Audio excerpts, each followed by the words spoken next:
Então, questão 4 da prova 2, tá? Que é do menino no balão. Então, questão 4 da prova 2, né? Que é o menino no balão. Então, o que a gente tem aqui no início é um balão, tá? E tem uma pessoa ali, no caso, eu disse um menino, mas qualquer pessoa, está nesse balão.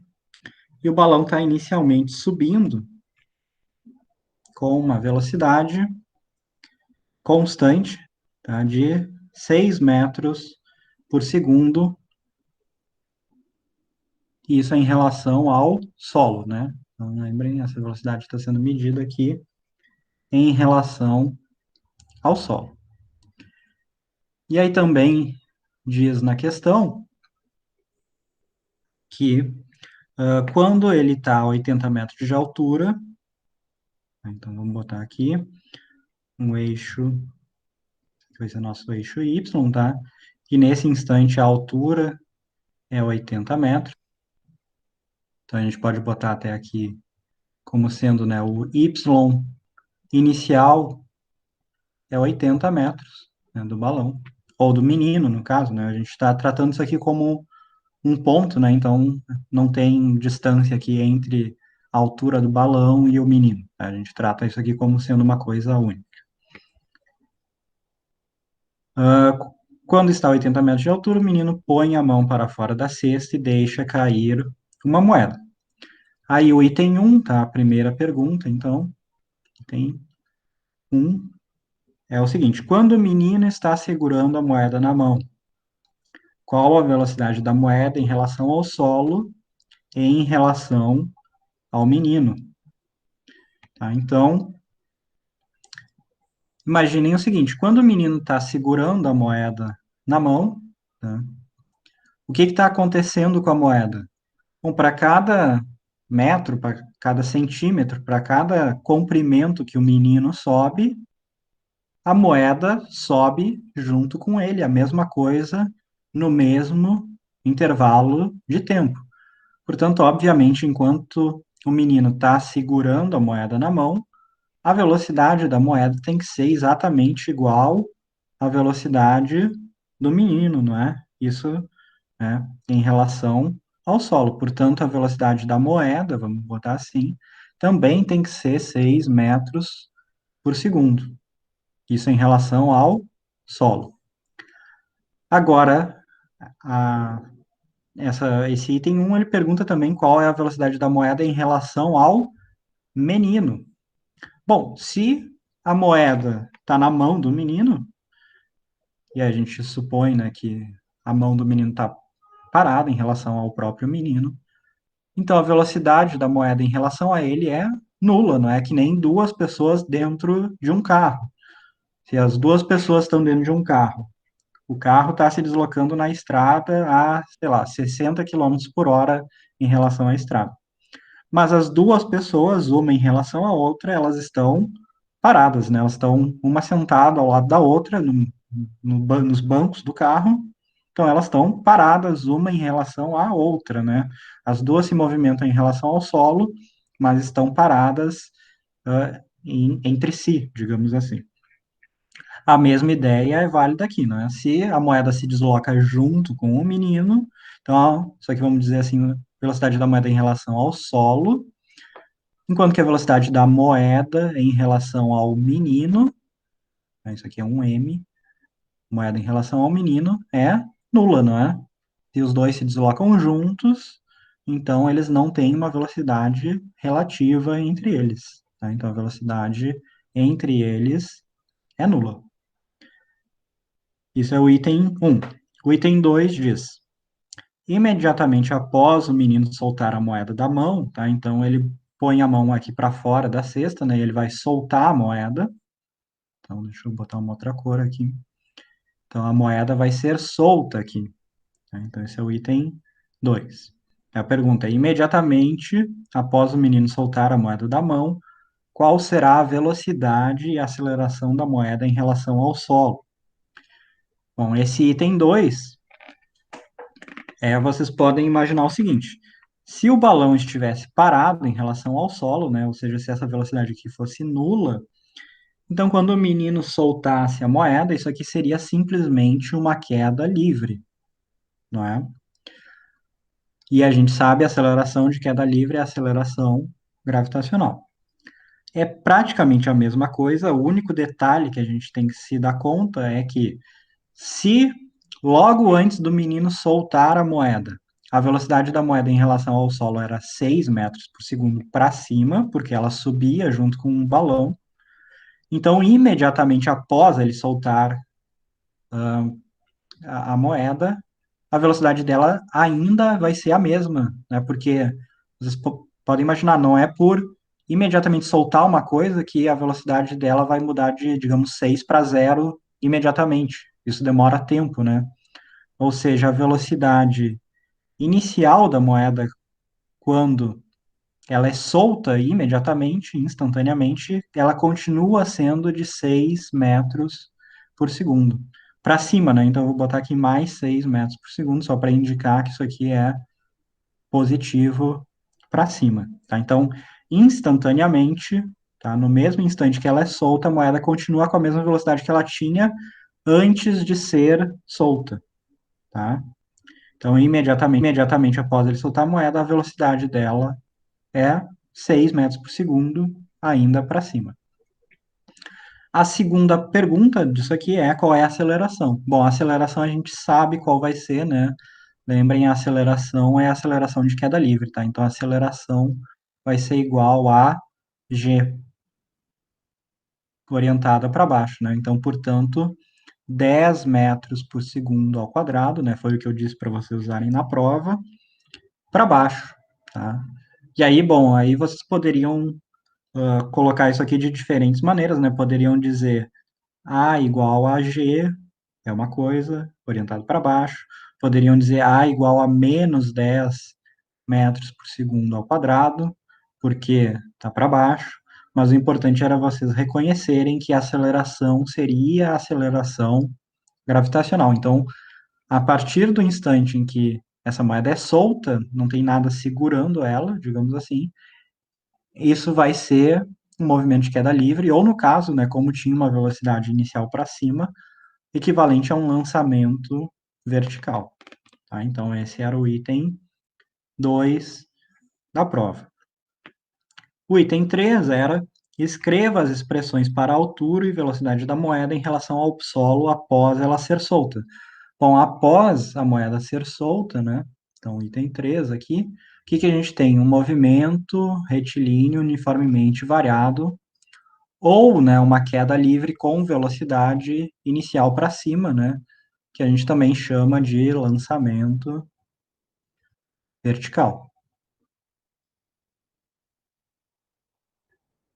Então, o que a gente já identificou? A gente identificou que existia uma altura inicial, não é? Que a altura inicial era essa, era 80 metros, né? Era o que estava aqui. A gente identificou também que a velocidade inicial dessa moeda era mais 6 metros por segundo. E a gente identificou também que a aceleração é a aceleração gravitacional orientada para baixo. Então, quais são as equações que a gente pode usar quando a gente fala de movimento retilíneo uniformemente variado? Lembrem, é posição, no caso é a posição vertical aqui, né? Mas lembrem, a forma das equações é a mesma, se a gente está falando da horizontal ou da vertical, não importa. O que importa, o que vai mudar é o tipo de aceleração, né? Normalmente, quando a gente fala da vertical, a gente está falando da aceleração gravitacional, quanto que é horizontal, aí seria alguma outra aceleração, por exemplo, a aceleração de um carro, tá? Mas a gente sabe as equações, são do tipo y, né, é o y inicial, a altura inicial, mais a velocidade inicial vezes o tempo, e aí no caso, né, mais a aceleração vezes tempo ao quadrado sobre 2, mas como a gente sabe que essa aceleração está para baixo e que ela é g, a gente já põe aqui menos gt ao quadrado sobre 2. E a expressão para velocidade, né? Velocidade em função do tempo igual a velocidade inicial mais aceleração vezes tempo. Mas como a gente sabe, a aceleração já é menos g, né? Então menos g vezes o tempo. escrevendo em termos das variáveis que a gente identificou aqui, né, os valores que a gente identificou, então a expressão ficava y, ou seja, a altura da moeda, corresponde à altura dela inicial, portanto 80 metros, mais a velocidade inicial dela, que era 6 vezes o tempo, menos g, e g eu disse para usar 10, né? Então, portanto, menos 10 sobre 2, então menos 5 vezes t ao quadrado. Então, essa era a expressão para altura, né, para a posição y dessa moeda em qualquer instante de tempo maior que zero. E qual é a expressão para a velocidade dela? A velocidade é simplesmente a velocidade inicial, portanto era mais 6, menos g, portanto menos 10 vezes t. Tá? Então esse é o item 3, tá? Escrever as expressões. E o último item, que era o item 4, né? Então, o item 4 era quanto tempo a moeda demora para chegar ao solo. Então, o que a gente tem que encontrar é o tempo que demora para essa moeda, ela é lançada inicialmente, né? Então, o movimento que ela vai fazer, né? O movimento que a moeda vai fazer, vai ser uma coisa assim, ela começa andando para cima, mas ela está sendo acelerada para baixo, né? Então, ela vai desacelerar até vai chegar no ponto de altura máxima dela e vai descer até chegar ao solo. E o que a gente quer saber é qual é o tempo que demora para tudo isso aqui acontecer. Então, como que a gente faz? A gente volta lá para as equações que a gente pode usar, né? A gente pode usar y igual a 80 mais 6t menos 5t ao quadrado, e a gente pode usar v igual a 6 menos 10t. Agora a gente tem que saber qual dessas duas usar. Mas, na verdade, a gente não sabe aqui, por exemplo, qual é a velocidade quando ela chega no solo, né? A gente não tem essa informação. Então, essa equação aqui não serve para a gente nesse momento. O que que serve para a gente? Essa equação, por quê? Porque a gente sabe que esse y aqui no solo é igual a zero, né? Portanto, tendo essa informação aqui, né, que y é igual a zero, a gente pode reescrever essa primeira equação como sendo y, que é o solo, portanto zero, é igual a 80, mais 6 vezes t, menos 5t ao quadrado. E aí o que, que a gente tem aqui? É uma equação de segundo grau, em que a nossa única variável, a única coisa que a gente não sabe é o tempo. Portanto, a gente consegue resolver essa equação. Como? Né? Equação de segundo grau, Bhaskara, né? Então, vamos lá, é t, né, lembra, vai ter duas raízes aqui, né? Então, o tempo vai ser igual a menos b, então b está aqui, né? É o 6, então menos 6, mais ou menos a raiz de b ao quadrado, portanto, isso aqui, 36, menos 4 vezes a, e a está aqui, né? A é menos 5, né? Então, no caso aqui vai dar, menos com menos vai dar mais, 5, vezes c, que é 80. Tudo isso aqui, lembrando, dividido por 2 vezes a, mas o a é menos 5, né? Então, menos, 2 vezes a vai dar menos 10. Resolvendo isso aqui, então, a gente vai ter t igual a menos 6, mais ou menos. Vamos ver quanto que dá essa raiz aí. Aí dá a raiz de 36 mais 20 vezes 80. Tá? Então, essa raiz aqui, ela dá aproximadamente 40,45. Isso tudo é dividido por menos 10. Agora, o que, que a gente tem que identificar aqui? Se a gente usar a raiz negativa, né, a gente vai ter menos e menos dividido por menos, portanto, vai dar um resultado positivo.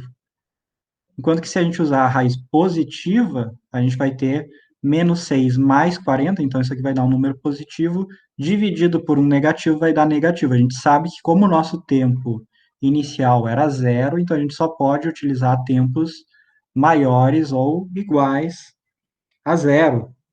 Portanto, o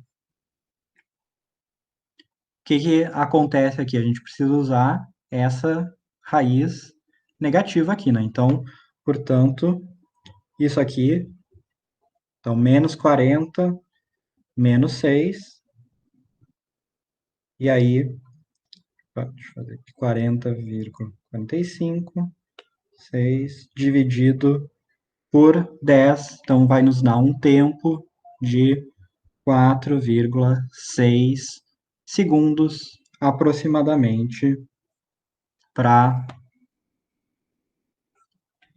a moeda fazer toda essa viagem aqui.